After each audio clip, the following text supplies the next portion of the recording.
Good evening, ladies and gentlemen, and thank you very much for joining us on another edition of Viewpoint on DBS television.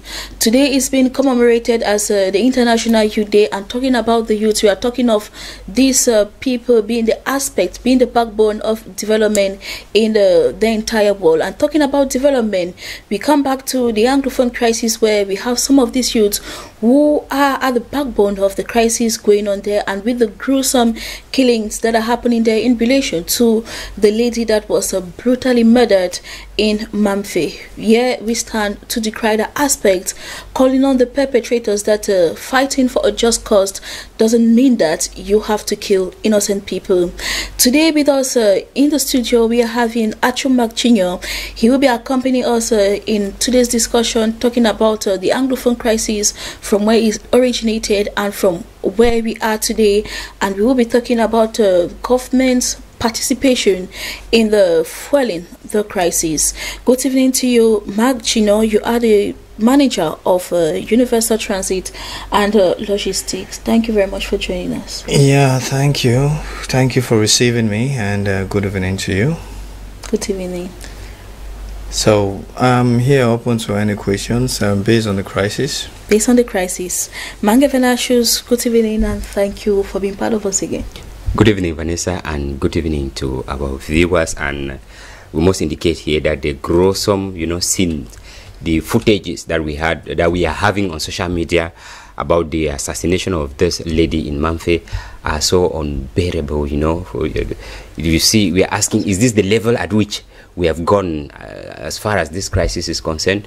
Are we no longer human beings? So when you look at it, it is too appalling. It's yes, too appalling. Like we're discussing in one of our programs this week, the effect, this impact that the pains Anglophone cause on their brothers and sisters. Actually, that is where the whole issue lies, because it's like the very people they are fighting for are already their target, and they are the people suffering again, because we still get the same Anglophones killing their brothers and sisters. And we are asking, where are we heading to? What will be the outcome? What will be the future of these Anglophones when we live in a society where you just get up and kill somebody at will? I think you cannot even kill a fowl like that. You don't just get up. Yes, the rate at which the crisis has, it is a very unbearable, Vanessa. Like a violation of human rights. Nevertheless, let us focus on our program tonight. Let us take the first part of the show.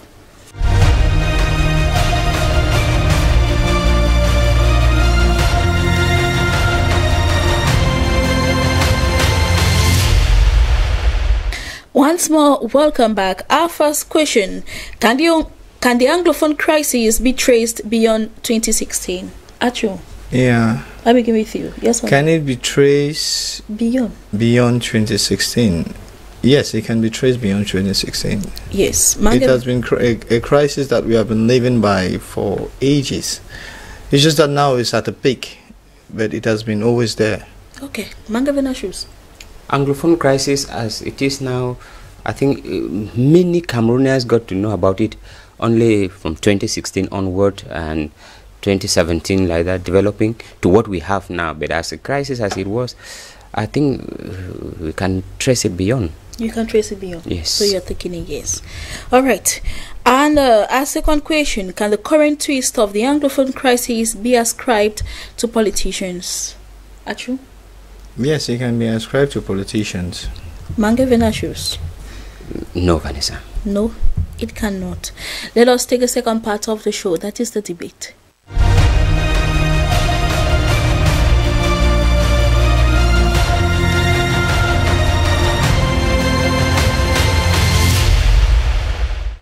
Let us take our first question. Can the Anglophone crisis be traced beyond 2016?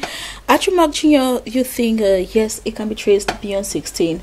But, well, for many, they do believe that it's as a result of the fact that teachers and lawyers were protesting, asking for a common cause, asking for the culture of the Anglophone people to be respected and maintained, that it certainly turned into violence, it turned into clashes, and we are where we are today. But then, you think that it's way beyond 2016?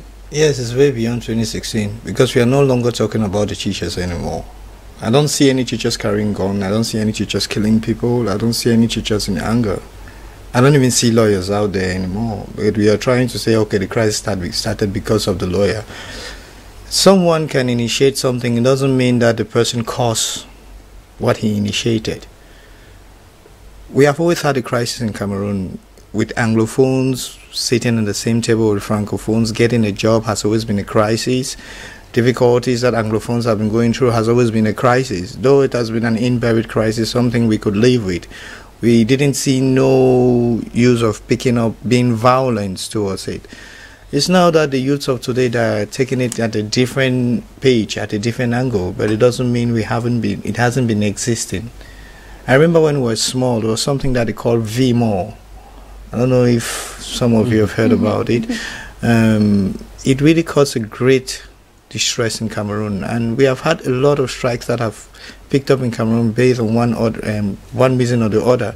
So it's all these accumulated problems that exploded towards 2016. But it's accumulated problems. Cameroonians have been accumulating different stress on their day-to-day lives, on their political activity, on their social activity, on their economic activity. But it's because of this accumulated stress that has burst out 2016. And we just have some people handling it their own different way that they can understand. Maybe the way of violence. But Cameroon is not a violent country. We have never been known for a violent country. If I may say, based on all the countries I've traveled to, I would say in Africa, Cameroon has been noted as one of the most peaceful countries in Africa. And that's the only thing that we can say we really have in Africa, that we are more than other African countries, that we are about to lose it. Like if our president is leaving his seat today, the only thing he will have left as legacy towards all, during all his years of service, his only legacy he would have left is peace. But he's losing it already, because we have already lost that aspect of peace. In other African countries, you don't move out at night. Some wars all the time, tribal wars, racial wars. We have never had that in Cameroon. So basically, this is the first time. Cameroonians are not used to, and the way Cameroonians are handling it is not the best way to go about it. Yeah. But don't you see that what teachers were asking for, lawyers were asking for, were fulfilled? And I would say, like, the separatist fighters, in quote, used the strike as an opportunity to ask for something. Could they not use the right method? Call the government to table, call the government to discussion, tell them that we are facing this particular situation. We want federation, let us sit down and talk. Is it possible or not? Rather than using an opportunity to come in and cause a crisis, or like cause violent protests that are still going on at this present time. Yes, they couldn't call people to table. Do you know the reason for? Anglophones cannot discuss because we have always been asking for a discussion on the table. We have never had one. It's not because things are boiling now that they will give us a proper discussion on the table. And even if there's a discussion on the table and a decision is being made, will the decision be respected? Those are aspects that we can answer for now. Okay. So there are a lot of things involved in this. So basically, it's not all about the teachers and the lawyers. I will still say that for a fact. This crisis is not on because of the teachers and the lawyers. They are already out of the picture. They just started something. They're the one that initiated it. They use it as an opportunity. Yes, the other people are using it as an opportunity. It's not like an opportunity. It has been in them for a while. We have been piling it up. Like, we can see a lot of graduates in Cameroon that are out there that are looking for a job. Do you think they're happy with their situation? They're driving taxis. They're graduate people with master's degrees driving the taxi because you can't put your CV in French, you can't have a job. Even putting your CV in French to have a job, you don't know someone in a place, you can't have a job. Do you think the youths are happy about it? They're not happy about it, and they're growing up with all these ideologies in their head. Okay, thank you very much, Achu, for your viewpoint. Mange Venashius, you say that the Anglophone crisis can be traced beyond 2016. Historically, can we trace it up to now? Yes, Vanessa, when you look at it historically, you would discover that history tells us, the history of Cameroon, that we were supposed to know. because we had the opportunity to know another history, and the real history of Cameroon was like, you know, compromised, was like, you know, we never had the right thing. And the right thing tells us that the point of departure of this crisis was immediately the Fumban Conference ended. 1961, that was the onset of this crisis. And when the crisis began, we had people who could still speak out. They were telling us that the president of Cameroon was in a commission that was sent by President Ahijo. He was alongside Dorothy Njoma. He was alongside one former governor. I can't get the name. One former governor. Can't get the name. Actually, Achuya Maboye. I can't get the name actually. They were among the people who had to go in, you know, find out this problem, the problem of the Anglophones.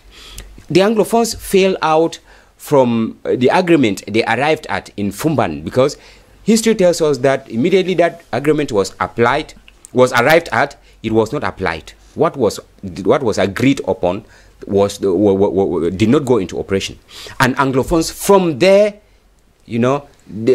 started reclaiming something they were calling theirs. Vanessa, I remember when we were growing, there was always this 1st of October syndrome, where at 1st of October they would arrest some people. By then it was not this thing they called Ambazonia, it was Southern Cameroon. They were attacked like Southern Cameroonians, and every 1st of October there were always demonstrations, and these people were always they always arrest them. Maybe after 3-4 days, 1 week, they will release them.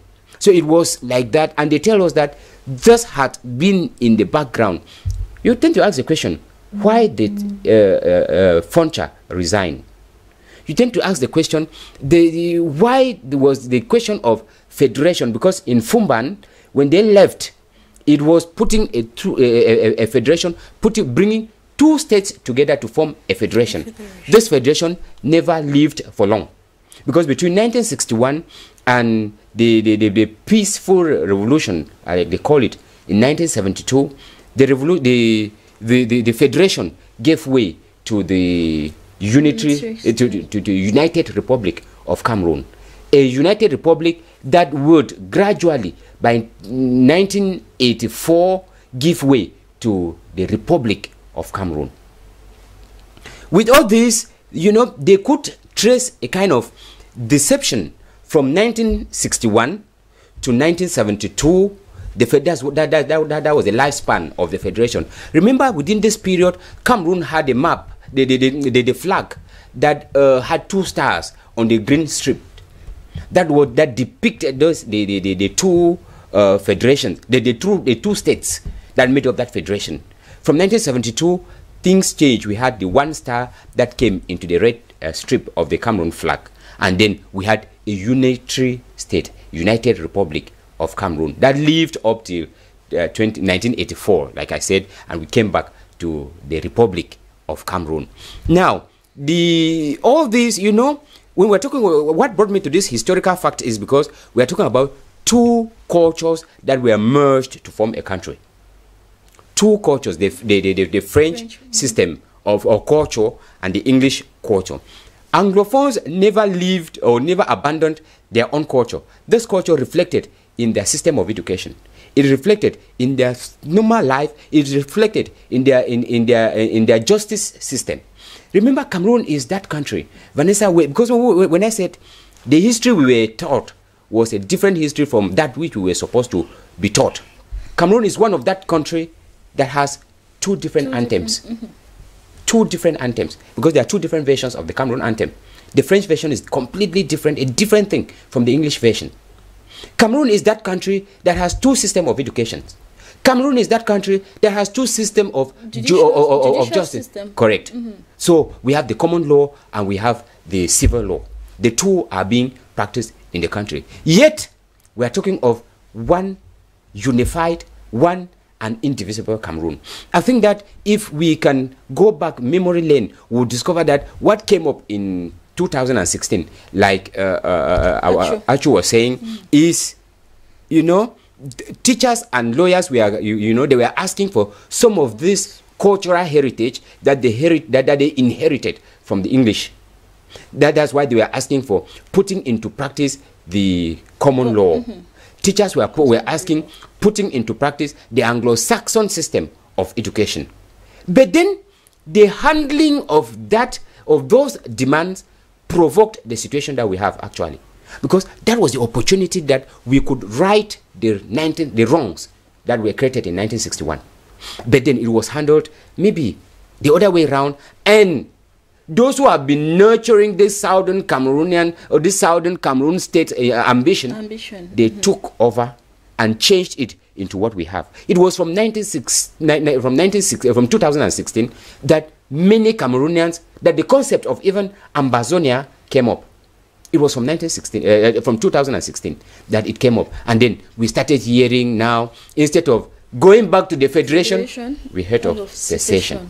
We heard of going back to the Southern Cameroon state, independent state. Remember, they said gaining independent by joining the French Cameroon, the independent French Cameroon, or joining the independent Nigeria.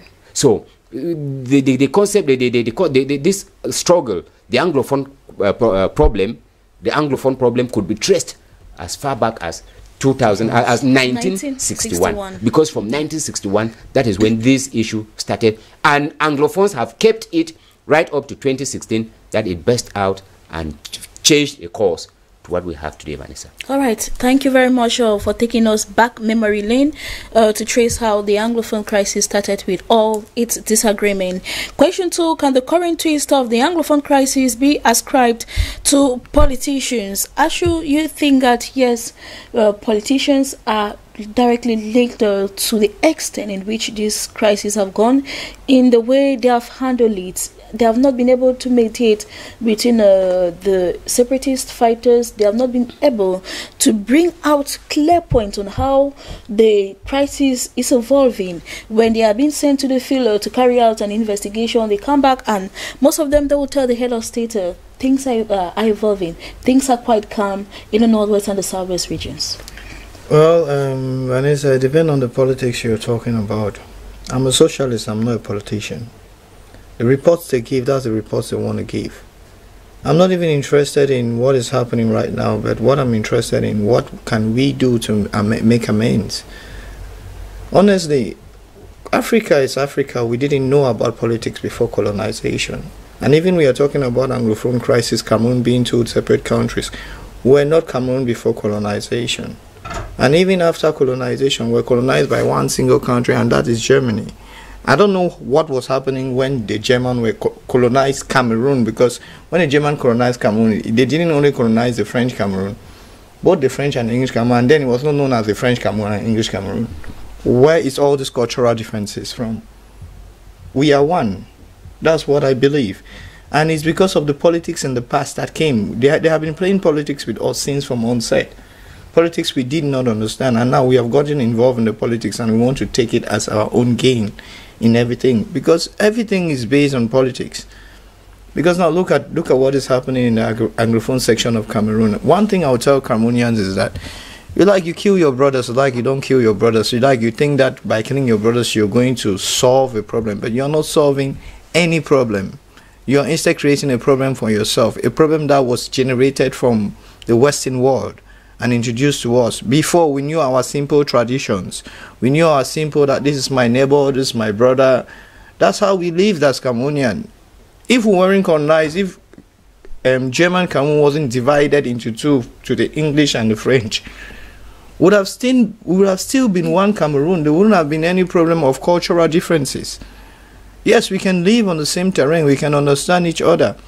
But the Anglophones are not crying out because they just want to cry out. Anglophones are not into war and killing people because they want to do that. Though I don't appreciate the way they're doing it, they're going about it. But they really have a problem that we have to look into it.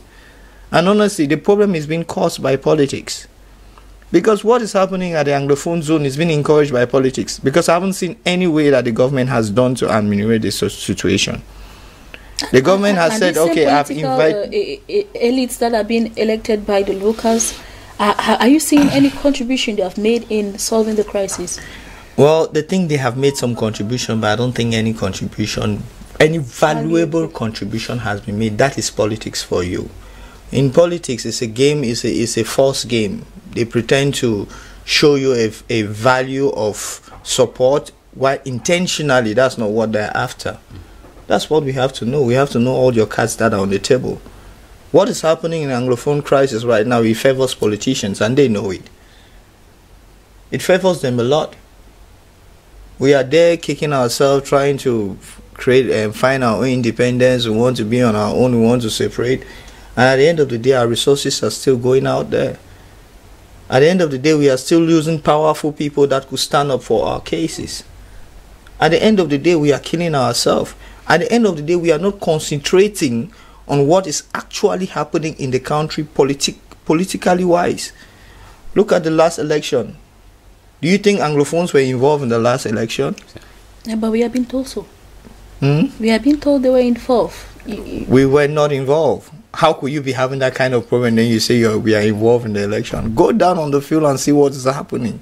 On the day of election, who was out? It was a lockdown. But we were told some political parties... That's why I say politics is a make-believe. It's a doctrine I do not appreciate, I do not like, I do not encourage, I have no interest in. I believe in human psychology, understanding people, understanding what they want, understanding how to satisfy them. It's not about making a believe that, okay, this is what I can do to satisfy you, and at the end of the day you have different intentions in mind and you're doing something else. All right, so if you think that these political elites are not involved in quelling the crisis, in bringing it down the crisis, what is the way out of the crisis? The way out of the crisis is to talk to the mind of the people. It's just to make the people understand that what they're doing is not what they should be doing. What Anglophones should be doing is trying to get more educated. Is trying to get more, to gain political stability, financial stability, economic stability on their own, because no one is going to help you.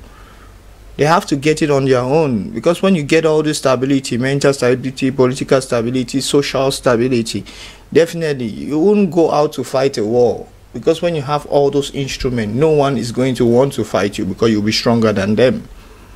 But instead, what we are doing is a wrong approach. We are trying to prove a point. We have never been given a point. Our point has been out, but no one has ever sat on the table to understand. It hasn't been credible in front of their ears. So why do we keep on trying something that will never work? Pushing hard, and the repercussions are being felt on the Anglophones. Yes, it's been felt on the Anglophone. I've done some few days in the military, and my few days I spent in the military, a few months, let me say so, in UK. What I did understand during the training was this: you don't take a war, you don't invite war into your land. You take war out of your land. Because inviting war into your land, you're killing your people, you're putting your people at risk. And during the situation of war, the most important thing are the people, your people. So what we are doing is out of the question. It's out of the so question. I will basically, what Anglophone need is to forget about politics, forget about social differences and concentrate on their particular life. Each of us, we need to concentrate on our life and make ourselves better, because the best way to contribute in the society is to be a better person. I like the point you make that as an individual, you don't bring war into your place of origin. You take war rather outside in order to protect your people. Hope that that message goes across to those watching us in the Northwest and the Southwest region, and probably across the national territory. Mangavena shows your take on this. You think that you are rather saying that politicians have ascribed to calm down this crisis? Yes, Vanessa, when you listen to what we call our politicians, you see they are talking about this crisis. But when I say the way the crisis has reached is because they have failed to indicate the depth of the crisis as it is. Because we feel that if we say that the crisis is so intense, elections cannot take place in my constituency, in my municipality, it will impact or it will prevent me from being a mayor or from being a parliamentarian. That is where we are. Because when you see they sent, the former prime minister has always been in the commission in the Northwest for this crisis, and each time Northwesterners, Southwesterners, they come back, and you get the impression what they say, peace is gradually returning. Life is coming back to normalcy. For how long is life coming back to normalcy when we keep on hearing of people being assassinated at any moment? Vanessa, you just need to go back to these regions and you understand that what we have there is apparent, what we call, the peace that we have is relative. You don't know what will happen in the next minute because you are just sitting. Anything can happen at any time.